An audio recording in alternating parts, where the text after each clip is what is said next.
ഈ യുദ്ധ സാഹചര്യത്തിൽ ഇപ്പോഴും പലർക്കും അറിയില്ല എന്താണ് GCC, എന്താണ് UAE, എന്താണ് അബുദാബി, എന്താണ് ദുബായ്. ഇതെല്ലാം പല പല രാജ്യങ്ങളാണെന്നൊക്കെയാണ് എല്ലാവരുടെയും വിചാരം. അതെ, അപ്പം ഇതിൽ GCC എന്ന് പറഞ്ഞാൽ 6 രാജ്യങ്ങളാണ്. 6 രാജ്യങ്ങളിൽ ഏറ്റവും വലിയ രാജ്യം സൗദി അറേബ്യ, പിന്നെ ഒമാൻ, യുണൈറ്റഡ് അറബ് എമിറേറ്റ്സ് എന്ന് പറയുന്ന UAE, പിന്നെ ഖത്തർ, കുവൈറ്റ്, ബഹ്റിൻ. ഇത്രയും രാജ്യങ്ങളാണ് GCC രാജ്യങ്ങൾ. ഈ രാജ്യങ്ങളിൽ UAE എന്ന് പറയുന്ന രാജ്യത്ത് 7 എമിറേറ്റ് ഉണ്ട്.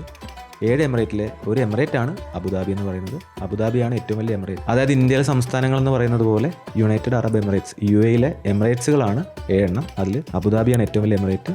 Dubai, Sharjah, Umm al Quwain, Ajman, Ras al Khaimah, Fujairah, ഇത്ര എമിറേറ്റുകളാണ് UAEയിലുള്ളത്. ഇതിൽ അബുദാബിയാണ് UAEയുടെ ക്യാപിറ്റലും ഏറ്റവും വലിയ സിറ്റിയും. 85% ഓഫ് ദ ലാൻഡ് പാർസൽ, അതായത് UAEയുടെ ലാൻഡ് ഹോൾഡ് ചെയ്യുന്നത് അബുദാബിയാണ്. പിന്നെ അതുപോലെ തന്നെ അബുദാബി പോലെ വേറൊരു എമിറേറ്റ് ആണ് ദുബായ് എന്ന് പറയുന്നത്. അതായത് UAEയിലെ പല എമിറേറ്റ്സുകളിലെ എമിറേറ്റുകളാണ് അബുദാബിയും ദുബായും.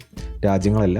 GCC രാജ്യങ്ങളിലെ ഒരു രാജ്യമാണ് UAE. അപ്പൊ ഈ അറബ് രാജ്യങ്ങൾ എന്ന് പറയുന്നതെല്ലാം GCCയിൽ ഉൾപ്പെടും? എല്ലാ അറബ് രാജ്യങ്ങളും GCCയിൽ ഉൾപ്പെടില്ല. കാരണം അറബ് രാജ്യങ്ങൾ ഒരുപാടുണ്ട്. ഇപ്പം ഈജിപ്റ്റ് ഉണ്ട്, യമൻ ഉണ്ട്, സിറിയ, ജോർദാൻ.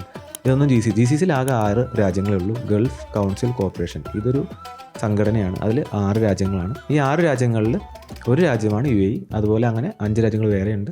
ഇതാണ് ഇതിൻ്റെ ക്ലാരിറ്റി എന്ന് പറയുന്നത്.